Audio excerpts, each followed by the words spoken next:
తెలంగాణ రాష్ట్రంలో వర్షాలు కురవాలని కృష్ణా గోదావరి నదులు కూడా జలకళ సంతరించుకోవాలనే ఉద్దేశంతో తెలంగాణ ప్రభుత్వం వర్ణయాగం ప్రారంభం చేపడుతున్న పరిస్థితి ఉంది. మొత్తం కూడా దీనికి సంబంధించిన రేపు ఉదయం 4 గంటలకు కూడా వర్ణయాగ కార్యక్రమం ప్రారంభం కాబోతుంది. ఈ వర్ణయాగం ప్రతిష్ట ఏంటి, ఎన్ని గంటలకు ప్రారంభం అవుతుంది కూడా మనతో తెలుసుకోవడానికి చాలామంది ఉన్నారు. వారితో కూడా మాట్లాడించే ప్రయత్నం చేద్దాం. చెప్పండి సార్, ఏంటి రేపు వర్ణయాగ కార్యక్రమం పాల్గొంటున్న పరిస్థితి ఉంది, దీని ఉద్దేశం ఏంటి సార్, ఎట్లా ఉండబోతుంది? ఈరోజు తెలంగాణ రాష్ట్రంలో తలపెట్టినటువంటి వరుణ మహాయాగం గురించి మా పెద్దలు త్రిశాత్మాత్మ చండీపీఠం కొంకబాక రాధాకృష్ణమాత గురువారు గారి మాటలతోనే మీరే వినండి.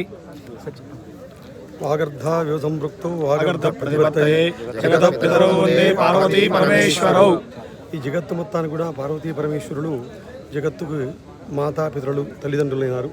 కాబట్టి ఇక్కడ వెనకటి రోజులలో క్షామం వచ్చి వర్షాలు లేక ప్రజలంతా కూడా చాలా ఇబ్బంది పడే రోజులలో అక్కడికి మహారాజులు ఉండేవాళ్ళు, రాజులు అంటే ఇప్పుడు ఎవరయ్యా అంటే మన ఎమ్మెల్యే గారు కానివ్వండి, మినిస్టర్ గారు కానివ్వండి, సీఎం గారు కానివ్వండి, ప్రధానమంత్రి కానివ్వండి, వీళ్ళంతా కూడా రాజులే. ఇక్కడ కింద రాజులు ఎమ్మెల్యే గారు, తర్వాత ఆయన చక్రవర్తి సీఎం గారు, తర్వాత సార్వభౌముడు అంటే ప్రధానమంత్రి గారు. ఇట్లా ఒకళ్ళొకళ్ళు స్టెప్గా ఉన్నారు. అయితే వాళ్ళు ఆ రోజులలో ఋష్యాదులను పిలిపించి యజ్ఞయాగాది క్రతులు చేసేవాళ్ళు. అగ్నేరాపహ అధ్య పృథివ్యా ఓషధీభ్యో అన్నాత్ పురుష అని శాస్త్రం చెప్పబడింది. ఎక్కడైతే వర్షం పడుతుందో అక్కడ పాడి పశు సంపద బాగా ఉంటుందని శాస్త్రం చెప్పబడింది. దాంట్లో భాగంగా ఆ వర్షం కురవాలనే సంకల్పంతో ఈ వరుణయాగాన్ని మన తెలంగాణ ప్రభుత్వం వారు, మంత్రులు, అట్లాగే సీఎం గారు, అందరూ ముఖ్యమంత్రి గారు చక్కగా ఈ యొక్క కృష్ణమ్మ ఒడ్డున ఈ వరుణ యాగాన్ని ఆరంభం చేశారు. అట్లాగే ఆ రోజుల్లో చేసేటువంటి యజ్ఞాలు యాగాలు చేసేవాళ్ళు ఈ రోజుల్లో చాలా కనుమరుగైపోతున్నాయి.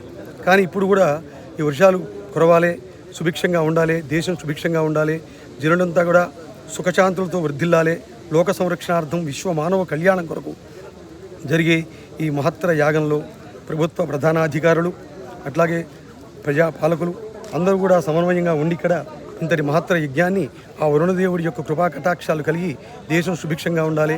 కృష్ణా గోదావరి నదాలు నిమిత్తగడ కృష్ణా గోదావరి తుంగభద్ర కావేరి మలాభారణి అనేక నదులు కూడా పొంగి పొరలాలి, అన్నీ సస్యశ్యామలంగా పంటలు పండాలి. జనులంతా కూడా ఆ అమ్మ సృష్టికి మూలం తల్లి, ఆ తల్లి ఆదిపరాశక్తి, ఆ ఆదిపరాశక్తి కూడా ఇక్కడ పూజ చేస్తారు. తర్వాత వరుణదేవుణ్ణి వరుణ జపం చేస్తారు. ఉదయం పూట 4 గంటలకు స్టార్ట్ అవుతుంది కార్యక్రమం అంతా. విఘ్నేశ్వర పూజ, పుణ్యాహవాచనం, దాని తర్వాత ఋత్వికరణం, పంచగవ్య ప్రాశన, కలశస్థాపనలు జరిగిన తర్వాత రుద్ర ఏకాదశి, రుద్రుడికి ఆనందం కలిగేట్టుగా రుద్ర ఏకాదశి అనే ఒక కార్యక్రమాన్ని కూడా మేము మేళచెరువు నుంచి వచ్చాము నిర్వహించడానికి. ఆ కార్యక్రమం మేము చేస్తాం. అది దాని తర్వాత యాదగిరిగుట్ట నుంచి వేద పండితులు, అట్లాగే అన్ని దేవస్థానాల నుంచి కూడా అందరూ వేద పండితులు వచ్చారు. చక్కగా వారణానువాకాలు, అది మొలలోతు నీళ్లలో ఉండి చేయాలని శాస్త్రం ఉంది. అట్లాగే వాళ్ళు కూడా ఆ ఏర్పాటు చేయడానికి ప్రయత్నం చేయమని చెబుతాను. ఆ నీళ్లలో ఉండి ఆ మంత్రాలు చదవాలి, వారణానువాకాలు, తర్వాత వరుణ జపం జరుగుతుంది.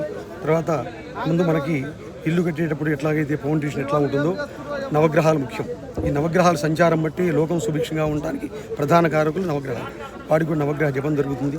ఇవన్నీ కార్యక్రమాలు మన యాదగిరిగుట్ట దేవస్థానం నుంచి అక్కడి నుంచి మన ఈవో గారు, చైర్మన్ గారు, తర్వాత అక్కడ ప్రధాన అధికారులు, అట్లాగే వాళ్ళు ముఖ్య అర్చకులు అందరూ వచ్చారు.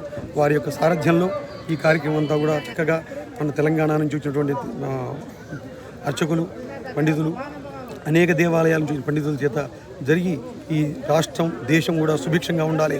జనులంతా కూడా దీర్ఘాయురారోగ్య ఐశ్వర్య విపుల ధనకనక వస్తువాహన పుత్ర పౌత్రాద్య అవిచ్ఛిన్న సంతతి స్థిరలక్ష్మి కీర్తి లాభ యశస్కర సర్వాభీష్టాలు కలిగి జనులంతా కూడా సుఖశాంతులతో వర్ధిల్లాలనే తత్సంకల్పంతో మన తెలంగాణ రాష్ట్ర ప్రభుత్వం వారు నిర్వహించేటువంటి వరుణ యాగానికి అందరూ వచ్చి ఈ యాగంలో పాల్గొని తీర్థప్రసాదాలు స్వీకరించి తరించవలసిందిగా సవినయంగా సాధారణంగా సమూహంగా అందరినీ ఆహ్వానిస్తున్నారు. సార్, మీరు మేళచెరువు నుంచి వచ్చారని చెప్తున్నారు. ఎంతమంది మీ టీం ఎంతమంది వచ్చారు సార్? గతంలో ఇట్లాంటి వర్ణయాగాలు ఏమైనా చేశారా? ఒకవేళ ఇప్పుడు రేపు ఎన్ని గంటలకు ప్రారంభం కాబోతుంది? ఎన్ని గంటలకు? మాది త్రిశక్త్యాత్మక చండీపీఠం. నేను ఇప్పటి వరకు త్రూఅవుట్ ఇండియా మొత్తంలో భారతదేశంలో 77 యాగాలు చేశాను. శ్రీలంకలో చేశాను, అస్సాం గౌహటి కామాఖ్యలో చేశాను, తర్వాత మధ్యప్రదేశ్ ఉజ్జయిన్లో చేశాము. మొన్న పోయిన 2025 జ్వాలాముఖి అమ్మవారి దగ్గర సహస్ర చండీ యాగం చేశాము. కాశీలో 3 సార్లు చేశాము సహస్ర చండీ యాగం. తిరుపతి కొండ మీద కూడా చేశాము. ఇట్లా అన్ని చోట్ల గురువయ్యూరులో, కేరళ గురువయ్యూరులో సుదర్శన మహాయాగం చేశాము. ఇట్లా అనేక రకాల రాష్ట్రాల్లో కూడా మా సంకల్పం ఒకటే, లోక కళ్యాణం జరగాలి, దేశం సుభిక్షంగా ఉండాలి, జనులంతా కూడా సుఖశాంతులతో వర్ధిల్లాలని తత్సంకల్పం. అయితే ఇంకొకటి ఏమిటంటే, ఈ కలియుగంలో మానవుడికి షడ్విధ ఈతి బాధలు, 6 రకాల బాధలు ఉన్నాయి. ఈ బాధలు పోవాలంటే గ్రహదోషాలు ఉన్న వాళ్ళకి పోవు. ఆ పోవటం కోసమనే ఈ యొక్క పూజలు, భక్తి, జ్ఞాన వైరాగ్యాలను చెప్పబడున్నాయి. ఇటువంటి యజ్ఞాల్లో పాల్గొనడం కూడా మాకు కూడా చాలా చాలా సంతోషంగా ఉంది. మేము వచ్చి మా వంతు సేవ చేసి జనులంతా సుఖశాంతితో ఉంటేనే బ్రాహ్మణం అనే వాళ్ళని మేము కూడా బతుకుతాం. వాళ్ళందరూ సుభిక్షంగా ఉంటే మాకు ₹1 ఇస్తారు. కాబట్టి అందరూ శ్రేయస్సు కోరి చేసేవాడు బ్రాహ్మణుడు కనుక ఇంతమంది 108 మంది బ్రాహ్మణులు పండితులు వచ్చారు. చక్కగా ఈ యజ్ఞాన్ని చక్కగా నిర్వహించి దేశం సుభిక్షంగా ఉండాలి అని చెప్పని సంకల్పంతో వచ్చారు. సార్ మీరు చెప్పండి, మీరు ఎక్కడి నుంచి వచ్చారు? రేపు వర్ణయాగంలో మీరు పాల్గొంటున్నారు, ఎట్లా అనిపిస్తుంది సార్? మేము కోదాడ మండలం ఎర్రవరంలో నూతనంగా వేసినటువంటి బాలావగ్రహ లక్ష్మీనరసింహస్వామి దేవాలయం నుంచి ఒక 5గురం రావడం జరిగింది. మరి ఇప్పుడు గురువుగారు చెప్పినట్టుగా గురువుగారి బృందంలోనే మేము ఒక 5గురము. వరుణయాగం చాలా సుభిక్షం, రాష్ట్రానికే కాదు ప్రపంచ దేశాలన్నింటిలో కూడా ఎక్కడైనా సరే వర్షం పడాలి అంటే మరి ఇట్లాంటి యాగక్రతువులు చేస్తేనే దేవుడు నీ ఉన్నాను గుర్తింపు కోసమే యాగాలు చేయాలి. యాగక్రతువులు చేయకనే కొన్నాళ్ళు చాలా అవతరించుకొని పోతున్నవి.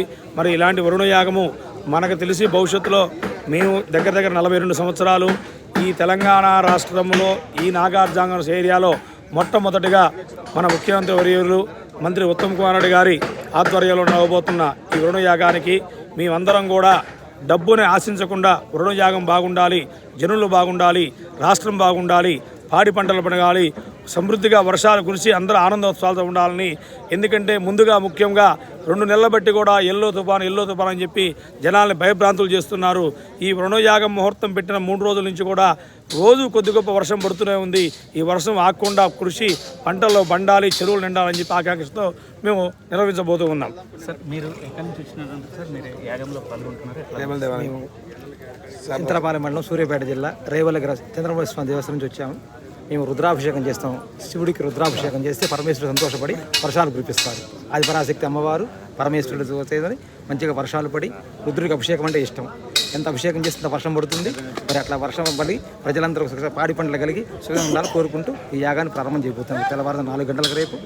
రైట్, మొత్తం కూడా ఇది పురోహితులు చెప్తున్నటువంటి పరిస్థితి కనపడుతుంది. రేపు మార్నింగ్ 4 గంటలకు కూడా వరుణ యాగం కూడా ప్రారంభం చేస్తామని కూడా చెప్తాం. అన్ని రకాల యాగాలు చేస్తాం. సుభిక్షంగా రాష్ట్రం, దేశం సుభిక్షంగా ఉండాలన్న ఉద్దేశంతో కూడా మేము అందరూ కూడా ఇక్కడ నాగార్జున సాగర్ దగ్గరికి వచ్చి ఇక్కడ వరుణ యాగ కార్యక్రమంలో పాల్గొంటున్నాం. ఇలా పాల్గొనడం కూడా మా అదృష్టంగా మేము భావిస్తున్నామని కూడా మీరు చెప్తున్న పరిస్థితి.